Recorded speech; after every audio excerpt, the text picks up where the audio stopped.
Hello, my name is Martha. Welcome back to my channel, Preparing for Retirement. I'm sitting here on my front porch in Florida on a beautiful summer day.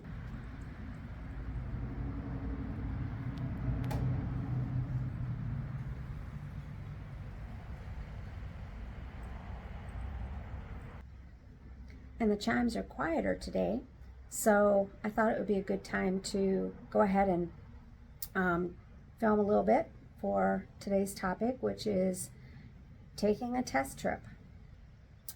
Let's begin with what is a test trip.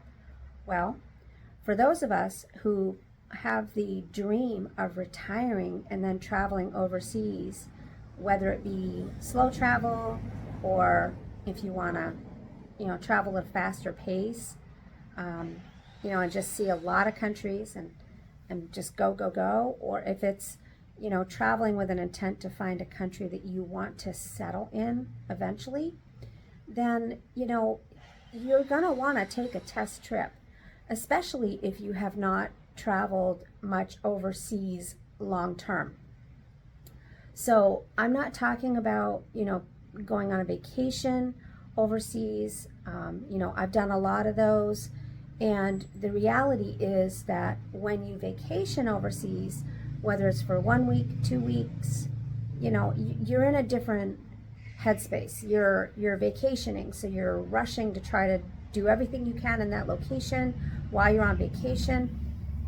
Or maybe you're just doing a relaxing vacation by the sea, in which case you're doing absolutely nothing, but you're in vacation mind.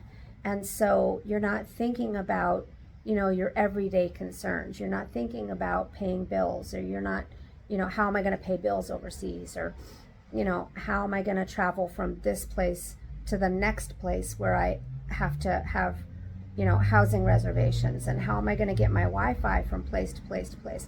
So, retirement travel, especially, where you're out of the U.S. for the entire year, or most of the year, is completely different than taking a vacation overseas, in my experience. So I think at the last count, I've been to 10 different countries, prior to my retirement, and in 2 of those countries I've been there for at least 3 months. One of them I was there for, it was either 6 or 7 months. I was going to school for a semester in Spain, actually, in '86, which was quite a tumultuous year, but we won't get into that. Overseas, I mean. So, it's really different. It's really different. You're you're in the other country, but you're living your life there. You're not in vacation mode. This is your life, so there may be some days that you wake up and you're kind of tired from the previous days, and so you decide, I'm just going to take it easy today, the same way that you would at home. And so, the country that you're going to is going to feel different if you're there, living there, and interacting more with the community, and trying to work through their bureaucracy, and trying to be more aware of their culture, and the cultural niceties, let's call them, so that you're not offending anyone, because you're living in their culture. You don't want to offend. You want to do your best to try to be respectful and appreciative while you're there. And so it's different. I mean, you want to do those things on vacation. I'm not saying just whatever on vacation, but you have a different mindset to it. So you're not as invested, if you will, in what's going on in the local culture around you than if you're staying there. If you're staying there longer term, or if it's a place that you want to return to, or a place that maybe even you want to get a longer term visa and just live there. It's completely different headspace. So my recommendation is that if you are dreaming of retiring overseas, traveling overseas, and you have not done one of these trips, I highly recommend that you do so. And if there's one particular country that you really, really want to be in, and that's the one that you have your eye on, and the one that you're thinking, I think I want to settle there, go there. Go there for as long of a term as you can, um, and try it out. You may get there and find, okay, I really enjoyed this country, in this location on vacation, but for a day to day, it's a bit busy for me, or maybe it's a little bit touristy for me, um, or maybe it's really expensive, so it didn't bother you as much on vacation because you'd save that money, but now that you're retired, it's not what you would, it's not going to work for you. So definitely, take that test trip. Um, so you may even be blessed to be able to work remotely. And if so, check with your company and see if you can work for a short period of time, on an extended vacation, take part of your vacation and then just work some of it and then come home. That's what I'm doing. We're going to be taking a test trip this spring that will consist of being in 1, 2, 3 different countries. And, I'm going to be gone for a while, and I'm going to be working during this trip. And, I've worked it all out with my IT department. You're going to want to check with your IT department. They may have to put additional security on your computer. They may have to install a VPN, a virtual private network, I think it stands for, so that you can access securely to your company. But, you can't, you don't know if you don't ask, right?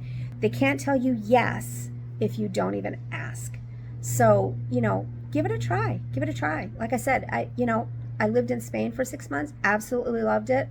Um, would I go back there? In a heartbeat. And that's one of the places that we're going to be, visiting on the test trip. Okay, so let's talk about how we can easily plan a test trip.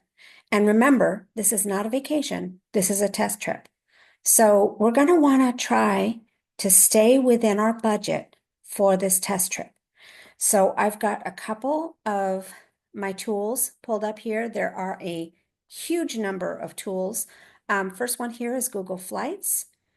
I've pulled up Airbnb to look for a place to stay. I've got my free travel budget spreadsheet. I'll show you how that works. And I'll also link a video above, and it'll also be in the description box if you want to get a copy of this. And if you want to see the video where I explain actually how to use this. And then lastly, I've got Numbeo, which is going to help us to figure out how we can, the amounts so that we can budget correctly for our location. So the first thing I've done is I have put in my airport. I'm going to be flying out of Orlando. There are 2 of us, and I want to do, let's see, let's say I only have 2 weeks in the next 6 months. So I'm going to click done. Okay, and you're not committed to this. You can extend it out to a month. I'll show you in a moment. And now I've got this whole list. I've clicked explore right here. 2 of us, round trip, economy from Orlando. And I've left where to blank because I want to see where I can go. So looking around, I can go down into Latin America. I can travel over here to Europe. Okay, both Western and Eastern Europe. You can see the prices. This is a test trip, so I'm just going to pick one place. And because I'm only going for a couple of weeks, I'm going to pick something that is relatively nearby. So here we have, right here, we have San Jose, Costa Rica. If I click it, I can see this is taking me from the 25th through the 8th. Now we can change this. That's fine. We don't, there's no issue in changing it. It's just giving us an idea that, okay, we'll be arriving there, around the end of April, beginning of May, something like that. So let's go ahead down and take a look at the suggestions. All right, we've got the least expensive is Spirit.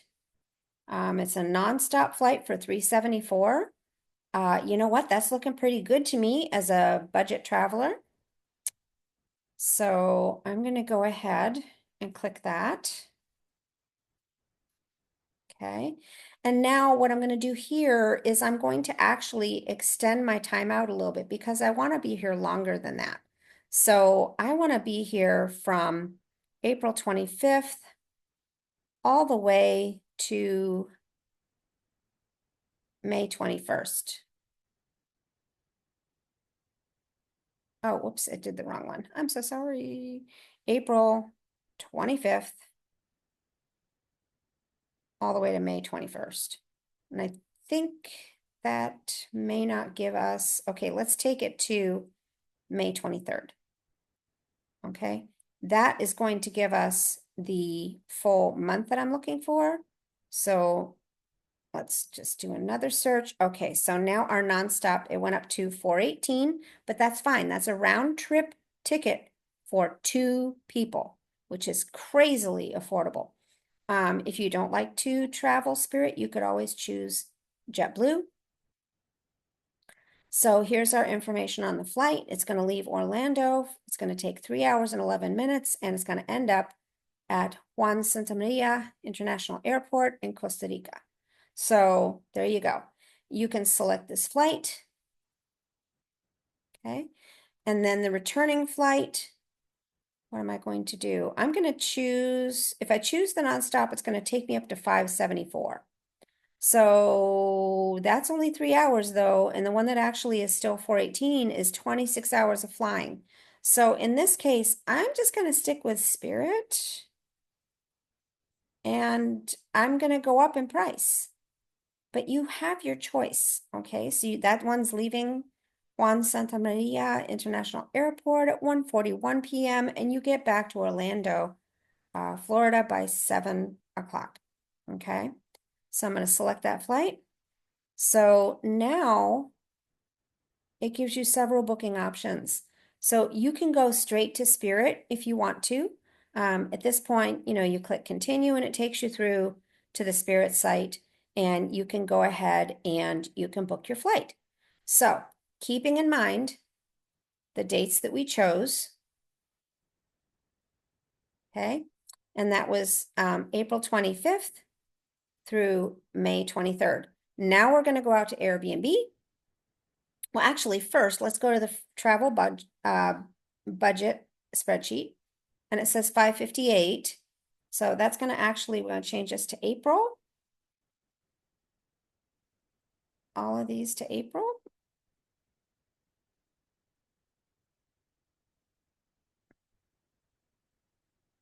Okay. And some of these will not apply because this is just a test trip, but we want to get an idea of whether or not our budget's going to work. That's the whole point of a test trip. Okay. So we're going to go to San Jose. Okay. And there we go. Okay. So it's actually technically May, but we'll leave it as April. So the travel is going to, I'm going to round that up because of baggage and such. I'm going to put $600. Okay. And that is Spirit Airlines. And I cannot type today. Round trip from Orlando. 425 through, is it 425? Yeah, 425 through 523. 523. Okay, so we've got the travel. Okay, we're just going to pretend this is a pretend exercise. So we're just going to pretend that you booked your ticket. There's your ticket. So now I go out. I've got San Jose, and I'm going to check in on 425. I'm going to check out on May 23rd for 2 guests. And now I'm going to search. Okay, so we've got quite a few apartments here. And this is right in the city. So if you wanted to travel further out, you could. Um, you can see what there is available further out. Okay. So let's say that we don't mind staying further out. You can usually get a really good deal on that.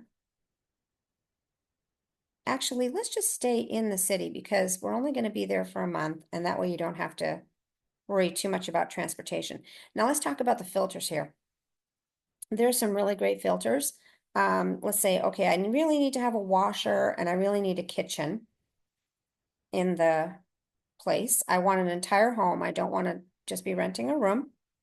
And then I want to take the price down. I would like to see if I can stay there for less than $735 for the month.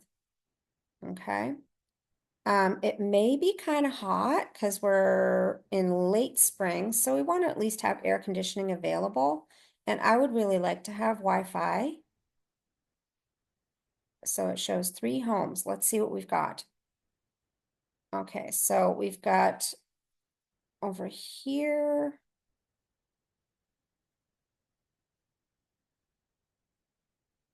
Okay, so there's a tiny home here.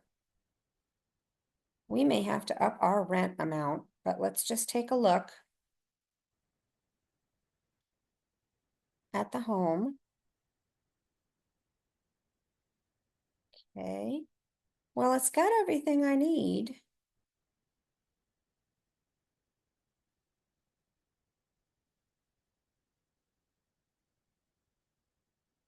Okay. I'm not sure. I'm just not sure. I think what I'm going to do is I'm going to exit out of this house and I'm going to up my rent amount just a little bit. I'm going to say that I can go up to 1,200. Okay, now we've got 51 homes. All right, so let's take a look at it now. As we're in a major city, so it's not unheard of. This may be the capital. I did not look it up to see if it was, but this may be the capital, which is telling me, okay, I'm not going to be getting a cheap place. Okay, so I will tell you that what I like to look at are the guest favorites or the super hosts right off the bat. Um, if you're a super host, you've been doing this for a while and you have great reviews and you're not going to jeopardize that. If there's an issue, you're going to make sure that your guest is taken care of. And usually they're very easy to work with. So let's see. Ooh, look at this place. That looks lovely. Okay, that's $11.83 a month. So let's take a look at this. I would say that has an amazing view. Oh my goodness. This is really lovely. Okay, so it's got air conditioning, books and reading materials, got a piano, TV. This is crazy. This is a beautiful apartment for 1 month in Costa Rica. It's got a full kitchen. I see a coffee maker, an air fryer, all important things. Here's our dining area. I love that porch and the bedroom, full bath, patio. Okay, it's got a gym. And then here's your exterior. Oh, wow, it's got a jacuzzi, barbecue grill. Okay, it's got an elevator. So this looks really lovely. Let's read some of the reviews to make sure. Let's see, outdoor area, free cancellation for 48 hours. So if I make the reservation, I can cancel it for 48 hours. Now, this is where it's important that if you can possibly take a month-long test trip, even if you have to work remotely, if you have that option, you get in a lot of stays, you get a big discount here just for staying for a whole month. If you couldn't stay for a couple of weeks, if you can only stay for a couple of weeks, you still may want to do that. if you find a nice place. But just a caution, this is where you can see a lot of savings. So let's just say that I take it from 425 to 59, because it did it again. I thought I moved away. Sorry, folks, but this gives you the same point. So it's going to be $45 a night. So you still get a weekly discount. So it's still reasonable, but you don't get that bang for the buck that you got with a full month. So let's take it back again. Okay. All right. So I'm going to save this. Don't think I have a Costa Rica wish list, but this is something that you can do. You can create wish lists in this. In Airbnb. So I'm going to create a wish list for San Jose, Costa Rica. Okay, so at this point, if you found a place that you like, I would recommend, oh, this is new. At least I haven't seen it. You can go ahead and ask for a lower price if you want to. Okay, so at this point, I'm just going to look at the reviews and I'm going to look for anything that stands out that might be something I don't want to deal with. So here it says it's the best location in this barrio, which is neighborhood. Sits on a quiet hill overlooking the neighborhood. Sounds good. If I've gone through and I've looked, there's a ton of 5 stars. Looks like it's very accessible to the city. It's in a quiet location. That view is something else um, from that patio. So if this is the one that you want, then you're going to go ahead and click reserve. It'll take you through the process to go ahead and reserve it. Remember, you have 48 hours on this one. It's got everything I want. It even allows pets. So if you were traveling with an animal, there you go. So, okay, so now you've got your Airbnb. So you've got your housing, and you can see that the total before taxes is going to be $13.69. So now I'm going to move over here, and in house, I'm going to put $13.69. Okay, and that's Airbnb. Okay, so now I've booked my flight. I've booked our accommodations. Now insurance, let's talk about insurance. I've worked too hard in my life to lose everything because I skipped out on getting travel insurance when I take a trip. So I really highly recommend that you get some travel insurance, even if it's just for a month. Get the travel insurance. You can go to a number of places, Safety Wing. I'll put a bunch of places down below so you can link it. Now, I happen to have bought through uh, Warren Knox of Warren and Julie Travel. He's an insurance agent. So for our big trip, I did buy insurance through him. Our trip is starting out with a cruise, and I do have cruise insurance. However, I did hear recently that people who need medical care, sometimes their cruise insurance does not cover them, and medical care on a cruise is exorbitant. And I do not want to have some sort of an incident on a transatlantic cruise that ends up costing me a couple $100,000. So I contacted Warren, and he pointed me in the direction. Like I said, he's an insurance agent. So he reviewed the policy, made sure it was okay. It was going to cover me during a cruise. So we have insurance for, I think I did 2 months or over 2 months. That will cover us for a cruise. It will cover us in another country, whatever. When I'm home, I'm still employed, so I have my employer insurance. But when I'm overseas, that doesn't cover me there. So now that's taken care of. Now, if you did just, a month with Safety Wing, depending on your age, I, for 2 people, I'm going to say 100. I just don't know. I didn't quote it, but my husband and I are older. We're 59 and 62. So I'm just going to say 100. It may be lower, it may be higher, but there you go. Our cell phone is T-Mobile, and it covers us for international already, so I don't have to up the price on that. So I'm just going to say $60. Now, for other utilities, I'm going to go ahead and get a 1 month package for Wi-Fi data, and I have a couple of options for that. So I'm going to go ahead and get that, and it's going to cost me, let's say, $20. And I'll put some links below in different sites you can go to for this, but I don't want this video to be, an hour long. So let's see, for food. Now, I've brought up Numbeo here. Let's put Orlando, just so we can get a better idea of, it's more realistic. Okay, I'm going to switch these so that I'm looking at San Jose first. And it's in the local currency, so switch it back to US dollars. All right, so now we have the view that I want. All right, so now we're looking at San Jose, and I can see that a meal in a restaurant, $11.85 versus $20. If I go out for a nice meal, it's $59 versus $85. Let's see. If we get a beer out at the restaurant, it's going to be $2.96 versus $6.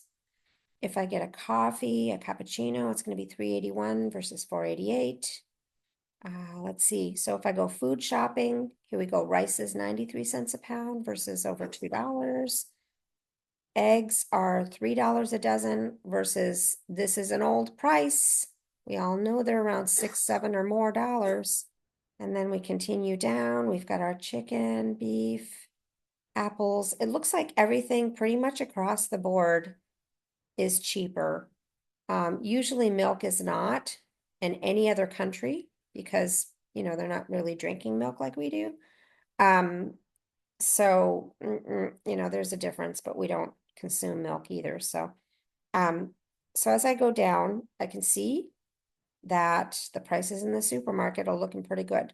Having looked at the grocery store prices, let's see. I'm going to say that we're probably going to spend between eating out and our meals, we're probably going to spend about $600 or $700 a month. Now, that's a lot of eating out.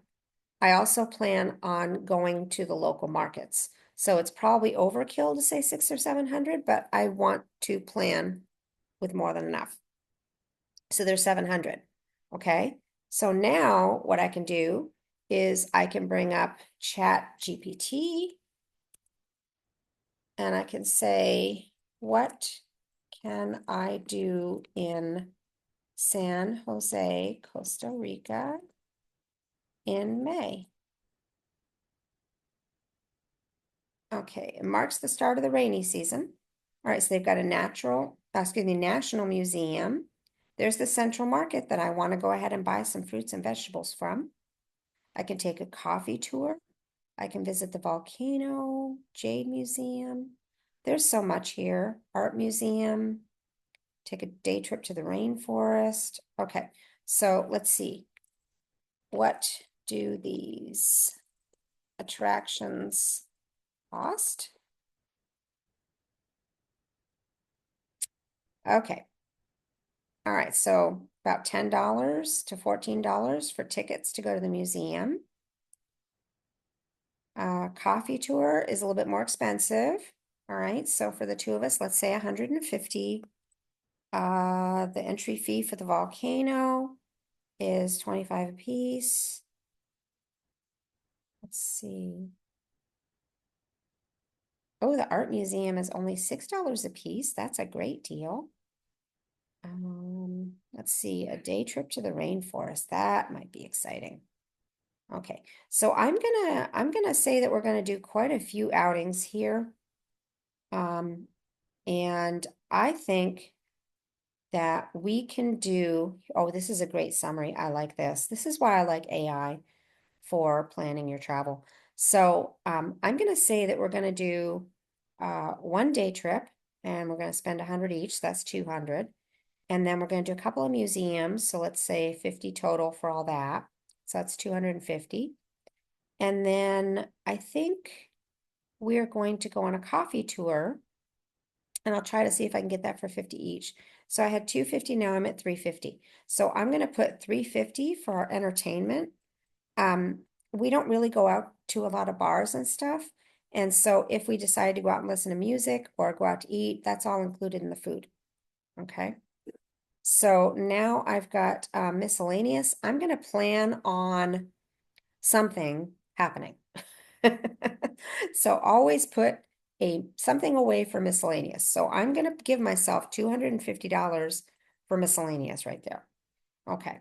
So the transport is already covered in travel insurance, but just in case for local transport, I'm going to give myself, let me see, how much was local transport again? Let's just take a quick look. All right, taxi. Okay, so it looks like I can probably put about $200 away for transportation. I like using the bus system, which is very inexpensive, it looks like, in San Jose. And then just the occasional Uber. We really just want to walk a lot, okay? So there we have our budgeted expenses. So now when we go to the front page here, we can see that I've got us slated for $3,609 for the month. Now, our budget is for $4,000 a month. So I fell within this budget. And so the way that this worksheet works, again, I'm going to link the video below and it should be up in the corner earlier in the video, is it allows you to see your averages, and then also it gives you your monthly average expenses and your year-to-date averages and pie charts so that you can make adjustments to your budget if you need to, your year-to-date costs, and then it keeps a running total here of what you're spending by month. And that's because I practice the annual budget technique, which means that I can stay in a less expensive location for a couple months, which enables me to go to a location that's more expensive I wouldn't be able to afford in my budget because I saved those 2 months. So I practice the annual. Again, you can take a look at the video for this to get a full explanation. So anyway, if this video was a help to you, I would ask you to please like and subscribe. And other than that, have a lovely day. Bye.